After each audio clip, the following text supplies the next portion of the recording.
Thank you all for joining us for live Q&A with Polarization Lab. This session is a complement to the bite-sized lunchtime talk you've already watched. I'm honored to introduce Chris Bail, Ph.D., the founding director of Polarization Lab and one of our 6 founders.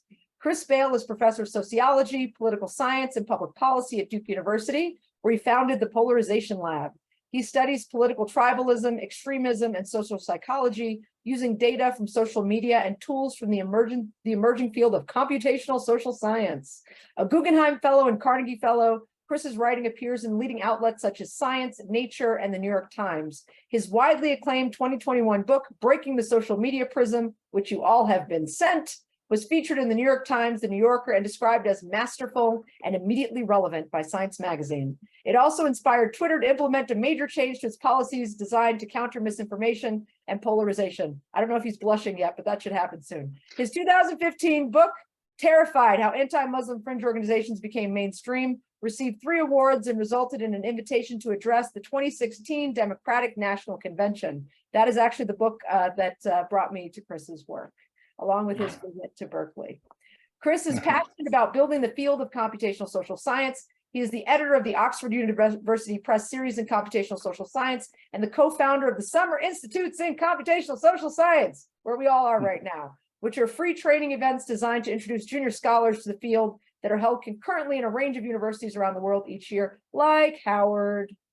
He also serves on the advisory committee to the National Science Foundation's Social, Behavioral, and Economic Sciences Directorate and helped create Duke's interdisciplinary data science program. After the publication of his 2021 book, Chris began consulting with social media companies. I know we have a lot of questions about social media stuff, nonprofit groups and governments to implement insights from research. Please join me in welcoming enthusiastically Chris Bail.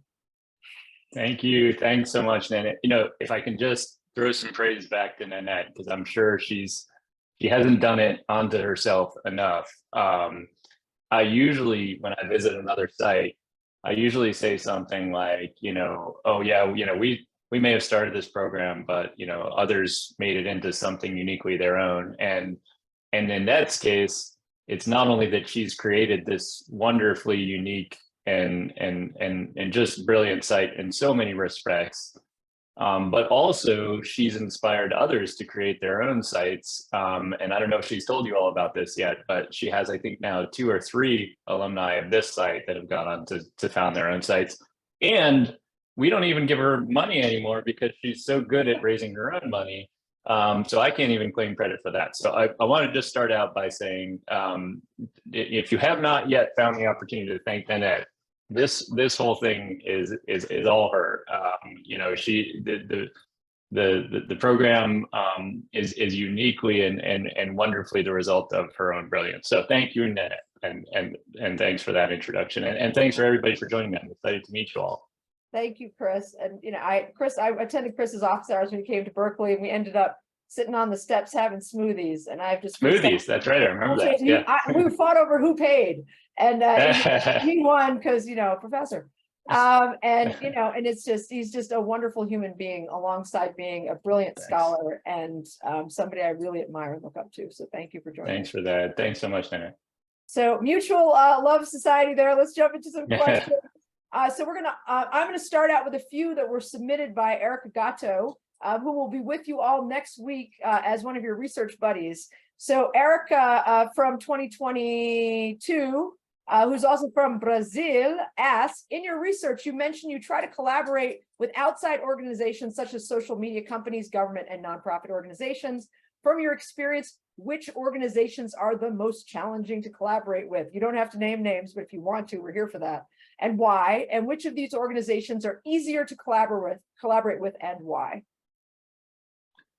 Oh, wow. It's a really great question. And, you can answer it in so many different ways. Like maybe I could just talk a little bit about some of my experience with Twitter, which is, as we all know, has changed a lot recently. And maybe I can sort of try to segue from that answer into a broader take on the question. I think, yeah, it's a hard issue, like I know so many people at this site like me not only care about doing high quality research, but you want that research to travel into the world and have influence. And as great as it is to publish in peer-reviewed journals, if we only do that, as we all know, very few people are likely to listen. So, I view collaboration as with organizations, governments, social media companies, and nonprofits as sort of essential to creating public impact, because they're the ones that, after all, can do the translational work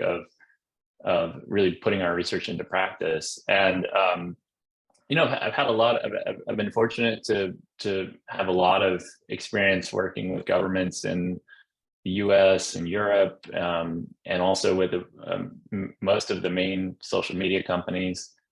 And a lot of people are upset right now, I think rightly, about Elon Musk's decision to increase the cost of Twitter data. Just before this event started, Nanette and I were emailing about the lack of, or I'm not sure if it was you, Nanette. Oh yeah, it was, that's right. Yeah, it was actually a few people from other sites too about what are we going to do with the Twitter data this year, because, we can't collect it like we've been able to in recent years. It's really disappointing. I worked with people at Twitter pre-Elon Musk to set up the academic developer program, which was the linchpin of I think of a lot of research over the last 2 years. That was the program where any academic could apply to get elevated access to a lot of Twitter data, basically as much as a large corporation could purchase. And watching that program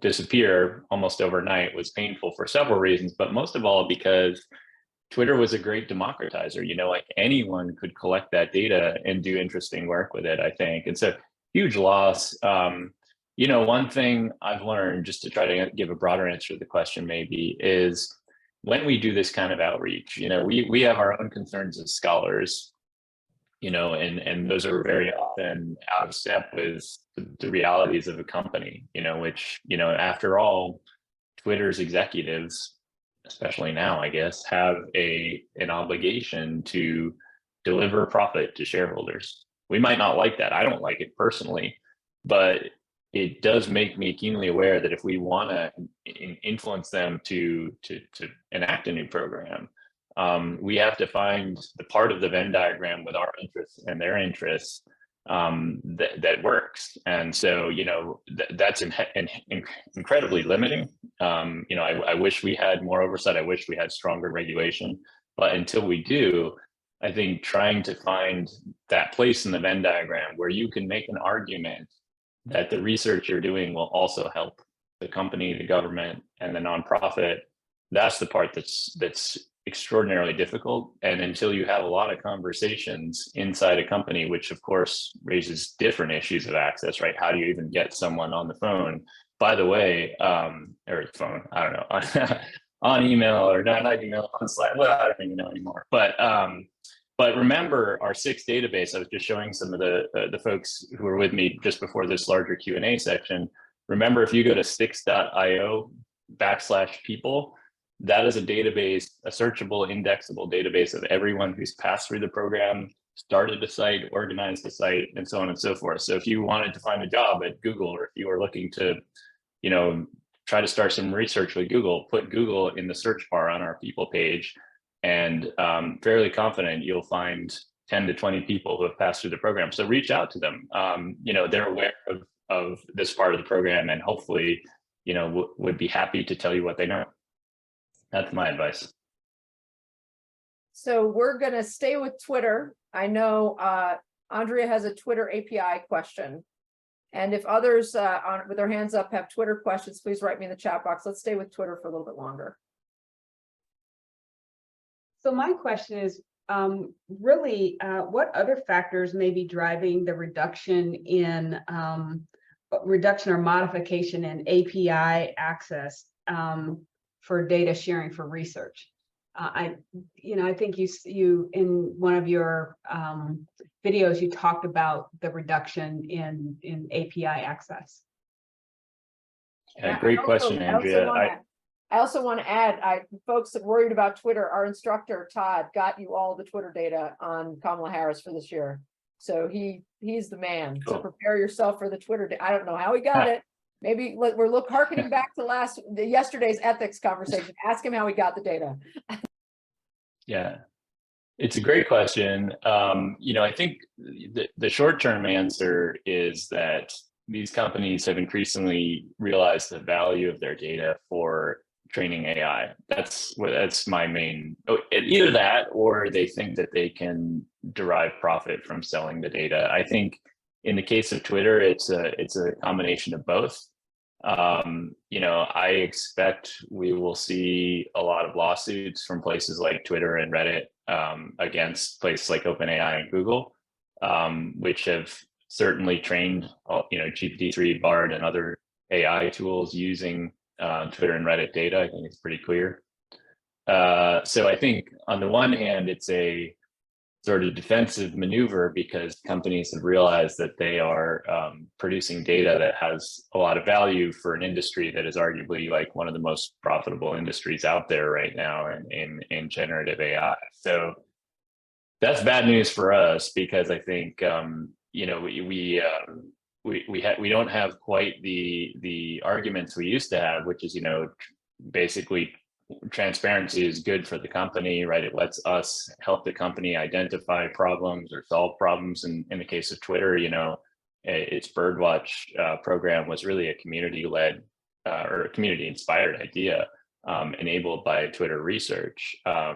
So the only thing I think will help us in the short term, in the long term, I think we'll hopefully have some alternatives, maybe like the social media accelerator that we're building in our lab that we hope will be accessible to all.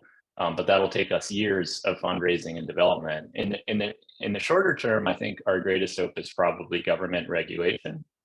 So I think that the US is a little bit suffering from gridlock on this issue. There was some movement about 2 years ago trying to regulate social media companies, as many of you may know. But in Europe, things are really heating up. So there's a European piece of legislation called the Digital Services Act, or DSA, that the European Parliament passed. It was about a year and a half ago now. And that legislation, how we all get those pop-ups for cookies, allow cookies on the site. That's because of a German government policy called GPTR. And in other words, these European legislations or decisions can have a huge consequence on the rest of us experiencing platforms, but also as researchers. So the DSA, for example, has a provision that says all platforms that are larger than a certain threshold, and I don't think that threshold has been set yet, must provide a way to give researchers access to data. Now, what access will mean, what data will mean, what researcher means is all still being worked out as far as I know.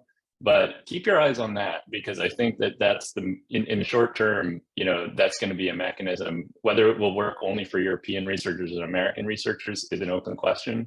But if you look at the platforms, especially like TikTok, for example, you may have seen in recent months, they've really been aggressively trying to promote transparency, inviting journalists to their corporate headquarters. They started a new API access program, though from what I've heard, maybe some folks in this community have already explored it more than I have, but from what I've heard, it comes with a lot of strict limitations. So yeah, great question, Andrea.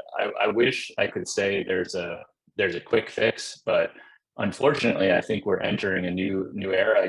Dean Freelon, now at Penn, used to be at UNC, gave a talk in 2018, which you can watch on the SICSS YouTube channel, called "The End of the API Era."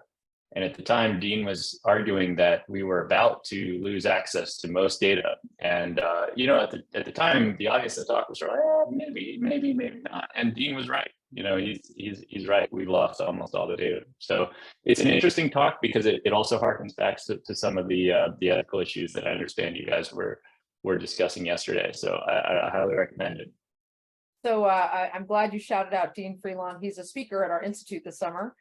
So we're very, cool. we're very excited to have him. So I want to introduce Nina, who has a Twitter question, and then Andrea is going to circle back around with the bird watching question. Cool. Thank you, Dr. Bale. My questions Chris, surrounding please. sure, the conversation we're having just now, and you sort of answered a bit. So I'll just ask in case you have any further comments to give. But it's really, how do you envision the implications, the future implications surrounding the challenges of larger corporations understanding the value of having the data? And I mean, capitalism being capitalism, so of course they would seek to profit. Yeah. But for those of us with different, you know, objectives, how do you envision the future implications of you know, this move? And Andrea, globally as let's well. get Andrea's question also as well. Okay. Okay, and mine was just, can researchers get access to the new Birdwatch community notes data? Great. Once again, great questions. Thank you. First, to Nina's question, I think, you know, one challenge has been, you know, we need some success stories to point to when we reach out to these corporations. You know, now we were on offense. We were playing offense for a while. You know, we were able to say things like, look, you know, there's a lot of evidence that social media is causing social harms. You know, the government's about to regulate you. You know, you sort of better play nice with us, right? And at the same time, you had a lot of even fiercer criticism of social media companies, you know, calling them tobacco companies and all this kind of stuff, or that, you know, the new tobacco, meaning that, you know, they are knowingly creating social harm and so on and so forth. And I think what's challenging is if we only approach with that critical lens, which fair enough, like they, you know, these companies deserve to be criticized, like, you know, most large corporations, there's room for criticism for sure. But we do have to weigh our criticism against the future opportunities for collaboration. You know, if we are only critics and we don't provide solutions for the company, much as we might not like it, they're not going to engage with us. That's my experience. And, you know, I hope many people will continue to criticize platforms. But if you want to have the influence, I think, you know, the last 10 years have taught us that there's probably a middle ground, you know, realizing that, yes, there's a lot of criticism to go around, but if you're just outside the company throwing stones, you're unlikely to be invited in, right? And that's, again, it's a you know, Faustian bargain. You know, it's like it's sort of a lose-lose in some ways, but, you know, I feel like we could do a better, you know, if pointing the criticism towards ourselves for a moment, I do think we as scholars could do a better job of articulating why our research can help companies or have value to companies. So the more that we can do that, the more, you know, successful examples of that, the better. I'm sorry, no, I lost the second question already from Andrea. What was it again? I think it was about access to the data for researchers from Birdwatch. Oh, right, for Birdwatch. Yeah, I'm sorry. Yeah, unfortunately, I don't know the answer to the question. I have everyone I worked with at Twitter to set up the program, as far as I know, is gone. They basically fired the whole research team that produced most of the research I described in that video. I'm linking in the chat a paper, a preprint that describes that research, and I'm sort of looking at the author list for SICSS Connections once again, and the only one I see is Mary Beth Fallon Hunziker, who is now working at Google, but was working at Twitter at the time, and before that worked at Facebook, and before that was a professor at NYU in sociology. So she would know better than anyone, I think, what the current status would be, or could hopefully connect you to people who are still at Twitter who could answer that question. But it's really frustrating because I thought one of the coolest parts of that initiative was that they were sharing data every day.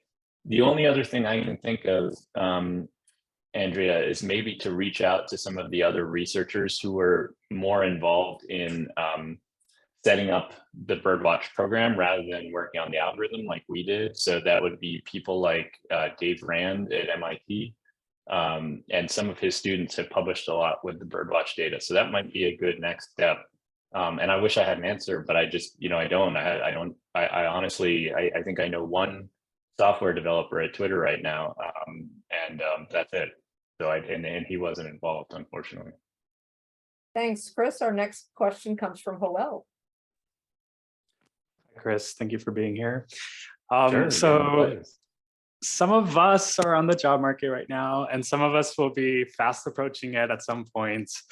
And of course, the question always seems to come up about academia versus industry. And the content of this workshop and in your videos, we've been learning a lot about how to work with digital data and experiments through the lens of a researcher in academia.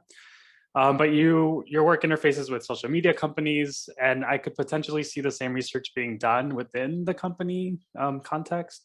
So I'm curious what your thoughts are on the trade-offs of going either direction for computational social science, and whether people in your lab have experienced this. Yeah, sure. It's yet another great question.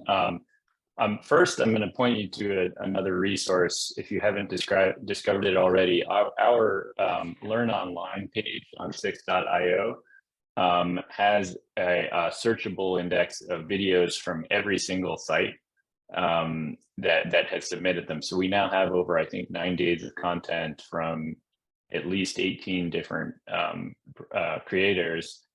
And one of those is a video I made called How to Get a Job in Computational Social Science, in which I try to distill sort of like everything I know about this process.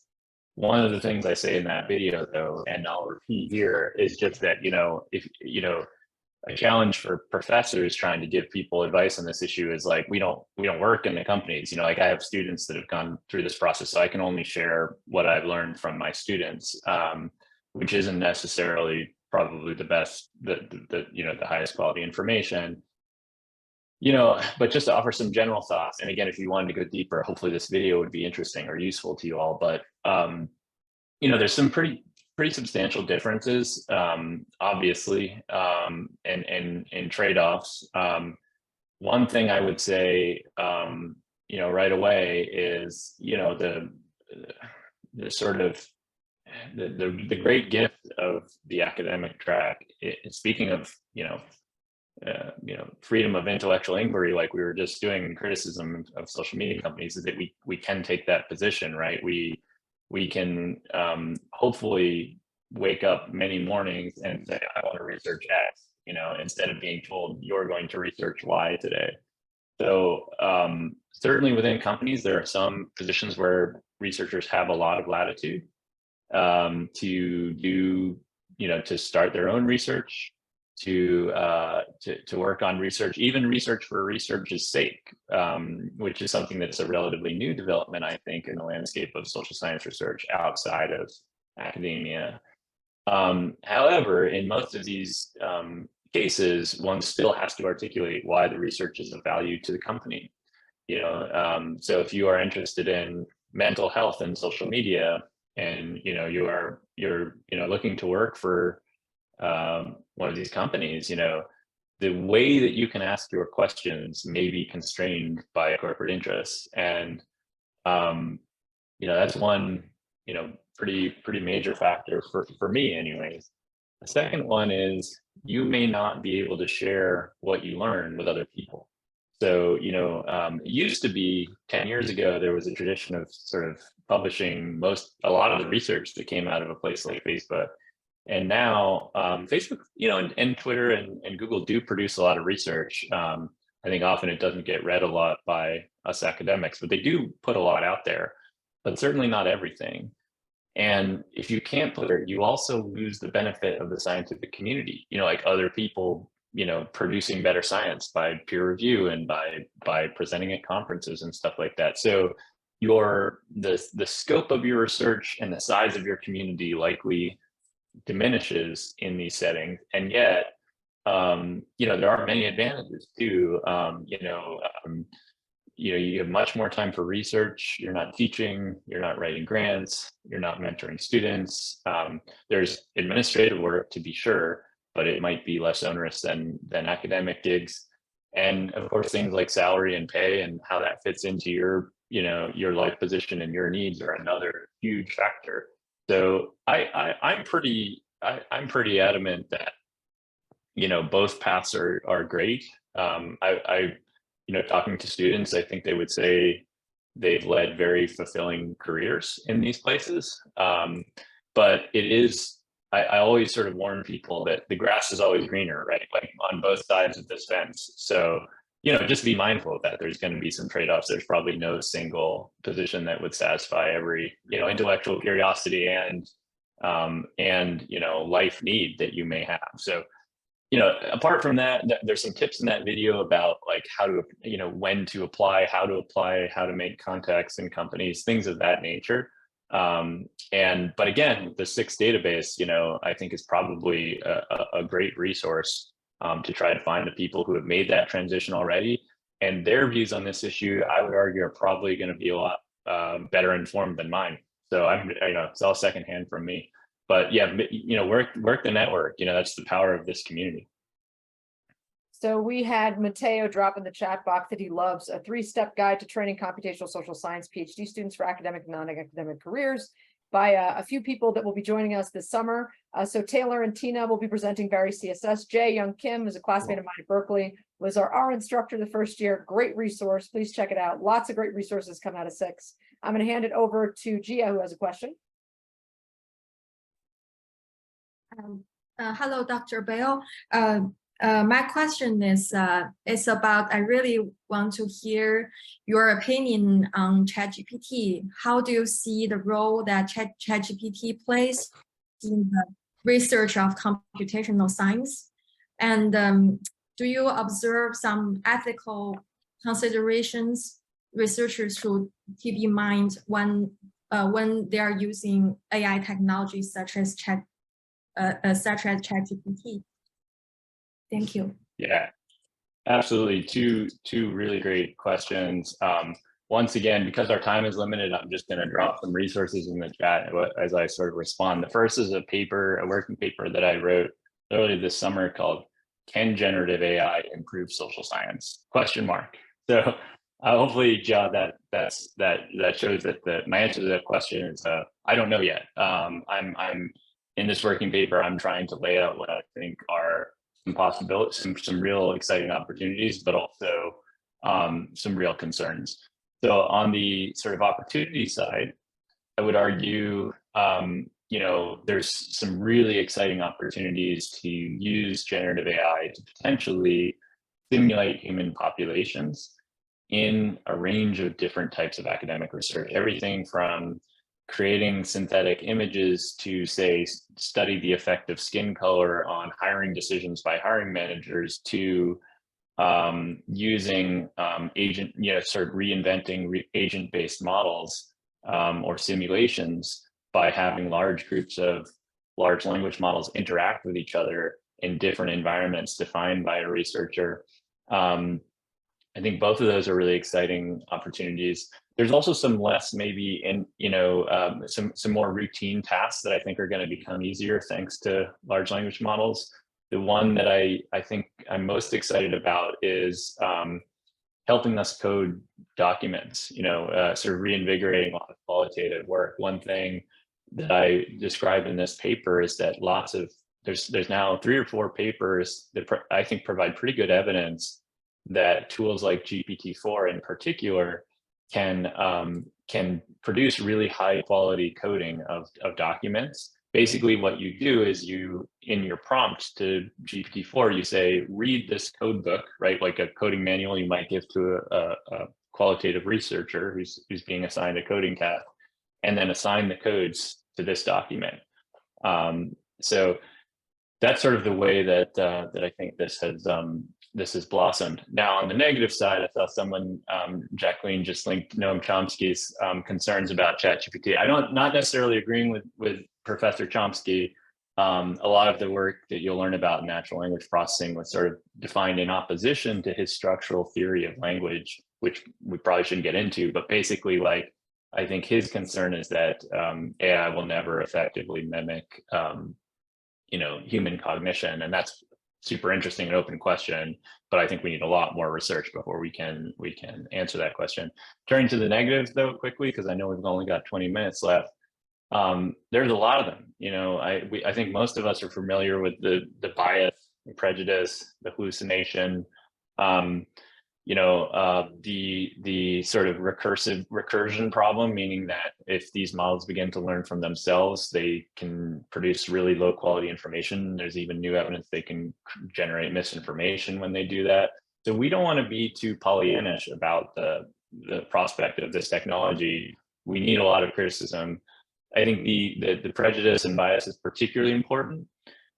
There's some interesting research in this area by Sendhil Mullainathan, who was a past SICSS speaker in 2018, has an interesting lecture on the YouTube channel. Basically, his position, which I think is I would characterize as controversial, or at least provocative, is that it's a lot easier to fix bias in machines than it is to fix bias in people.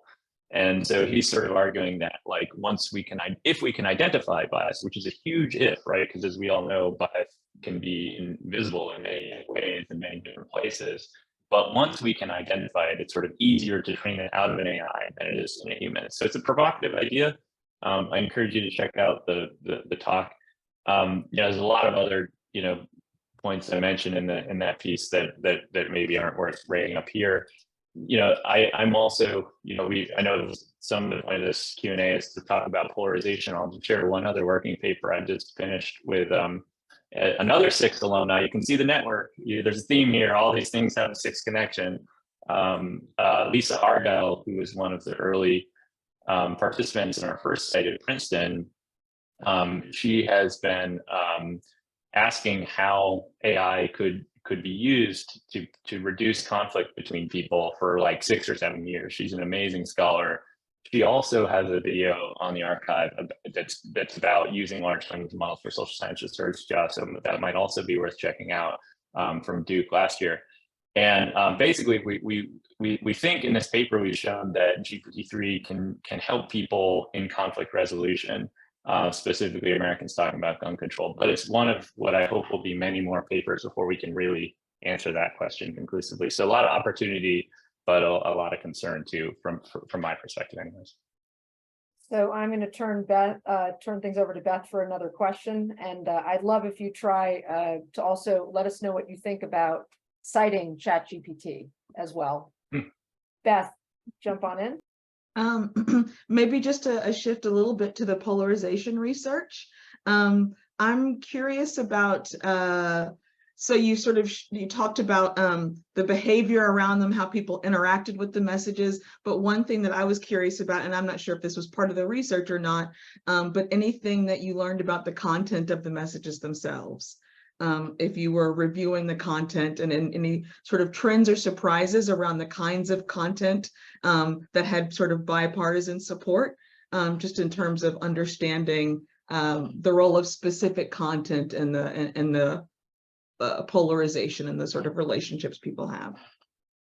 Got it. Great question. But Beth, just to clarify, are you talking about the experiment that I described in the book where we exposed people to bots, or were you asking specifically about this working paper that I just shared? Oh no, about the bots, the previous. The bots, yeah. Yeah, it's such a good question. We really tried hard in many different ways to look at, what I would call like causal heterogeneity. Like we want things to just have a simple explanation, right? Like doing this is good or bad, but almost certainly there's going to be different types of effects for different types of people. And given your interest in measurement, I know you already know that, but I thought I would just set up the response for those who aren't steeped in these literatures. But we put our data through, at the time, all sorts of different tools for detecting causal heterogeneity. Like different types of people react to different types of content in different types of ways. We weren't really set up in this experiment to isolate the content because all we did was randomly sample one of a large group of opinion leaders, as you know, and then randomly decide whether or not to retweet one of their messages. So we didn't have control over the content. And we can't really know exactly what each person saw either, which is what I would love to do if we really this question. Because I think you're right. That different types of content almost surely produce different types of effects. In fact, our original hypothesis was that there's something called a latitude of acceptance. So maybe some of the social psychologists in the call have heard of this, and I think I wrote about it in the book a little bit. But anyways, the main idea is that, you know, if you expose people who are, say, way to the left to people who are way on the right, you're going to get a backfire effect like we saw, right? But if you could expose people on, say, the center left to the center right, that maybe those people would somehow, it would be more productive to introduce those people. We weren't able to design our experiment that way because at the time, the survey firm that we worked with couldn't get enough people to fill out the treatment conditions for us to detect statistical significance. But I think that if we had, we would have seen that difference. Another big debate we had in the team of people who put that together, which, by the way, also includes, I think, 6 people who are from the SICSS family. That paper, we did discuss a lot whether we should focus on one topic or not. So we had a long discussion about, like, immigration. Should we do immigration, for example? You know, this was 1 year after Trump was elected, so there was a lot of public debate about his I would say hateful comments about all sorts of different minority groups, Muslims, people from Mexico, and so on.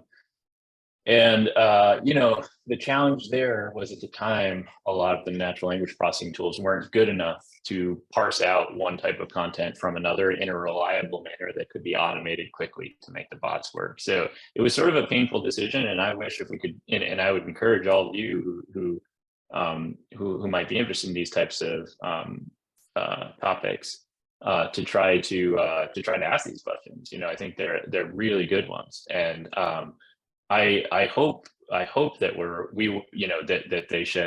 that they reveal we missed something, because we most certainly did. You know, it's one study about one country at one point in time, right? Even social media itself has changed so much since then. So I would love to see more research, and thanks for the question. So we're going to double up to make sure we squeeze everybody in. So we've got Mateo and Mengo who are going to ask the next questions. Hello, Dr. Bale. Thank you for being here. I have 2 questions. The first one is, like, how can we produce causal inference knowledge without field experiments in CSS? I mean, what if we have, like, only lots of observational data only? And the second one is how to deal with editorial gatekeeping in CSS. Yeah, really good questions, both of them. You know, it's interesting. I'll just, on the experiment thing, Let's try and get Mengo's question. Oh, sorry. Yeah. Yep. Yes, please. Yeah, sorry about that. Okay. Well, it's nice to meet you, Chris, after seeing you in video. Nice to meet you too. So I have 2 questions. The first one is like, I'm wondering about all the social scientists who, like, were working with Twitter and all these spaces and now are fired, and I'm wondering where they went to, if you know, if you have an idea, because, like, it's interesting to just know what the possibilities are. But my second question is about computational social science and accessibility to people who have impairments. And I'm just curious, like, if you have come across anything that is trying to find out, or, like, how to make computational social science more accessible to persons with disability, either as participants or as consumers of the results, or the findings, and also as social scientists. So like you mentioned, Chris, our largest contingents in the room are from Jamaica, and we also have a lot of people interested in disability. Interesting. And I've always had the dream of having a CSS site at Gallaudet in DC. Yeah, take it away. Let me begin with that question, because it's so important, and we haven't, as a community, dealt with it well enough. It really not at all, and in the manner that I would like us to. This is one of the wonderful things about this community, right? We learn about communities that aren't being served, and we as a community have, have tackled this problem in other areas, right? We've converted our curriculum into different languages. We've reached out into far beyond the US and Europe, which I'm very proud of, and I know Nanette's proud of. We've also moved beyond elite universities. Howard is an amazing university, but Howard's right near a lot of other great universities, and people in that area often have contact with field that people at, say, North Dakota State don't have. So this year we also branched out to places like North Dakota State, Florida Atlantic University, Georgia State, other places where the resources don't exist. So we can do this. But I'm so glad you raised the issue, because this has not come up in many years, and it's an obvious way we could improve and get better. So I don't have a ready-made answer to your question, but I would love to hear from those of you who are interested in this. What could we do? Maybe there are some low-hanging fruit things we can do, like better transcribing stuff, making stuff available, using, speaking of AI, maybe there's some recent advances that can help. But the main thing we need to do is study the issues. So if you could help us, just to turn the question back to you, please do reach out to me, and I think Nanette can share my email if you can't find it online quickly. But it's a great question. Where did the Twitter employees go? Oh, it's hard. I think I would say most of them wound up in other tech jobs. Few of them at other social media companies. Some were placed quicker than others. I think one of the reasons for that is the field of trust and safety and civic integrity research, which are the types of names many companies give to the places where social science PhDs or social scientists tend to work, are really where a lot of the most severe cuts were. So even though, Twitter was cutting people, in this area, Facebook was also cutting people in this area. So it was hard for people to move from one to the other. And I guess that's another thing that would give me pause if I were, considering a career in industry. That is another factor, right? Tenure is an amazing privilege and gift. And there just really aren't many analogs in outside of academia. So yeah, it's tough. I will say it's really hard to come back to academia from industry, and that's because it's just so hard to keep publishing. And as you all know, like publishing is and publications are sort of the coin of the realm, even if many of us don't like that in academia, when you have to convince large groups of faculty to hire someone and tenure someone and promote someone. So that's just a fundamental challenge. To Mateo's questions, yeah, experiments, like briefly, I know we're getting short on time, and there's at least one more question. So I'll just say, I learned a lot from Matt Stelganek on this issue. I did purely observational research for many years. And if you had the chance to check out my book, you know that I still think observational research is instrumental. I think it depends what we mean by causal inference. Like in the domain of social media, this article is unfortunately paywalled, but if you have access to New Yorker or can get it through your university, this was a really nice piece that a columnist there wrote about what standards do we need to justify interventions in the regulation of social media. And I have like a long-standing argument with this social psychologist, John Haidt, about this, and he and I sort of were very friendly, and it's a friendly argument, but one that we sort of put to the test with a lot of by crowdsourcing a literature review on the topic of whether social media creates political dysfunction. And John thought it would be pretty clear cut, like, that this is obviously happening, like, social media is bad for society. And I was sort of like, yeah, there's a lot of bad, but there's, it's complicated. Basically, I don't think it's going to be as straightforward as you think. And the interesting thing, thanks for sharing the undated version, Rashid. So what was interesting is the article then concludes, like, it's sort of in the eye of the beholder, right? So you'll see, like, there's other social scientists interviewed in the article, and they're sort of saying, yeah, everything has to be an experiment or else we can't really trust it, right? I think that's going too far, personally.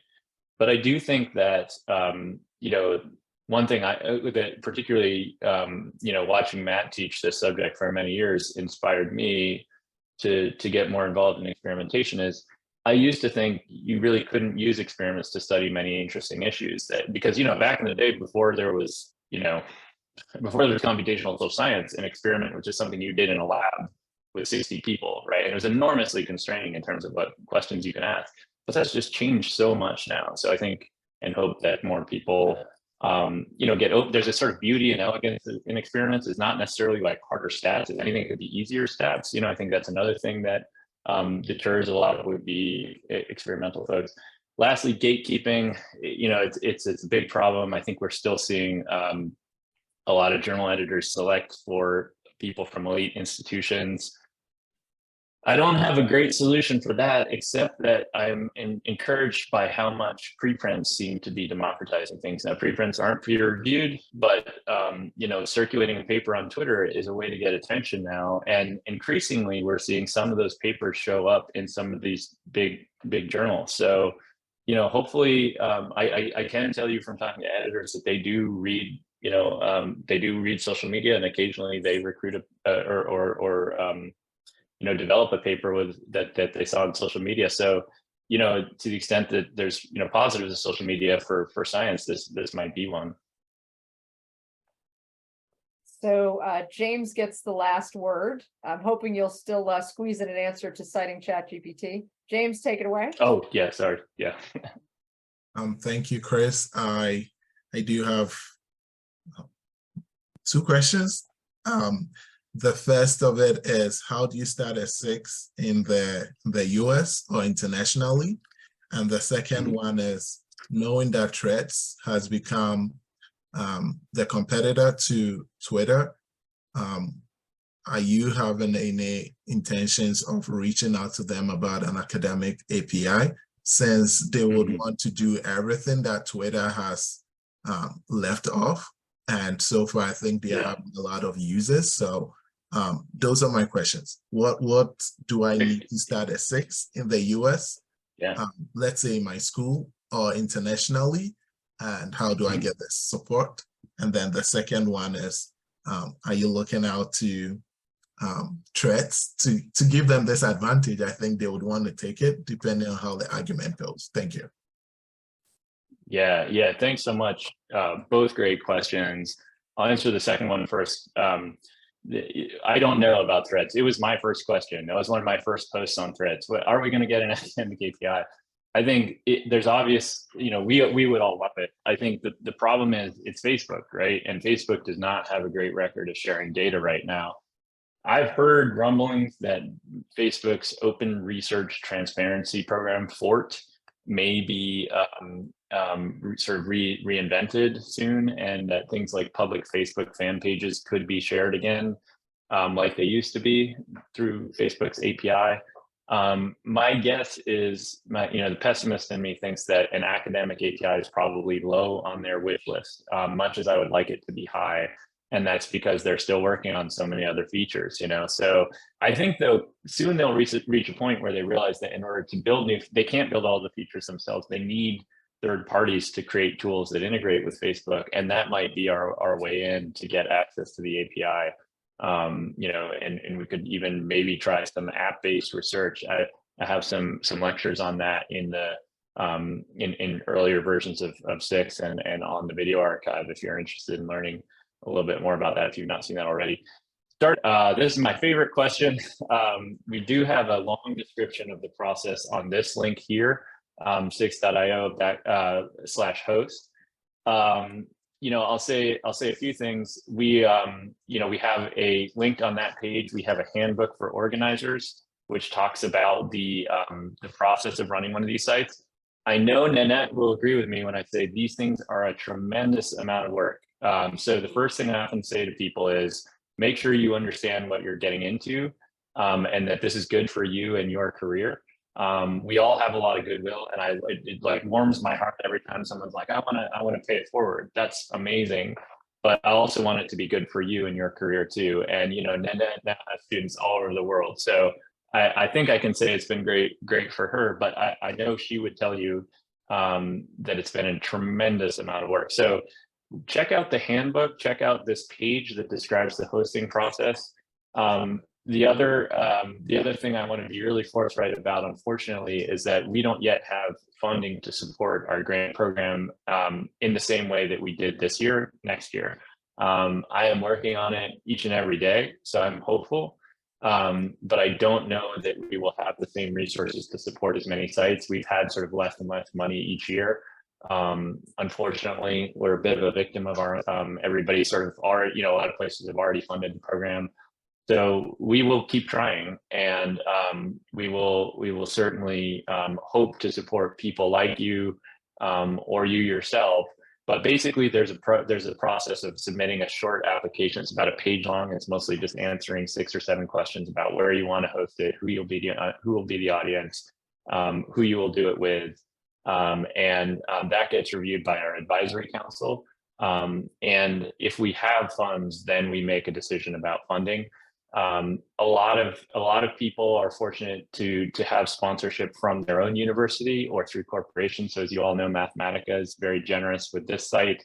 But there's been other models. So you could approach the head of your department or several departments at your university and ask if they can support it.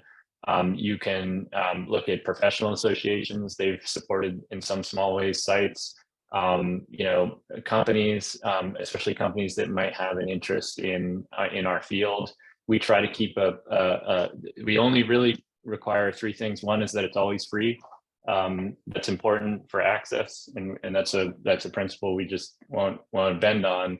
And then 2, that these things don't just become a corporate recruiting event. So how Mathematica is extraordinarily generous, but we don't allow them to sort of shape how your time is spent, right? This is about you guys and your careers, and not a recruiting event. So those are the two big things we hold on to. But on the other hand, those relationships can be great for sharing data and spreading opportunities. So if it does blossom into a career, so much the better. But yeah, check out those resources. We also have a video on, and again, another theme on how to host a site. So do check that out too. But above all, talk to Nanette, who's the master. I think the most masterful site leader I know anyway. ChatGPT? ChatGPT, I have no idea.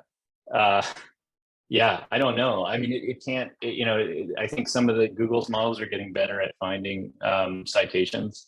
So I think those will be more reliable. I think the key challenge is, and this is I'm just talking far beyond SICSS and computational social science right now.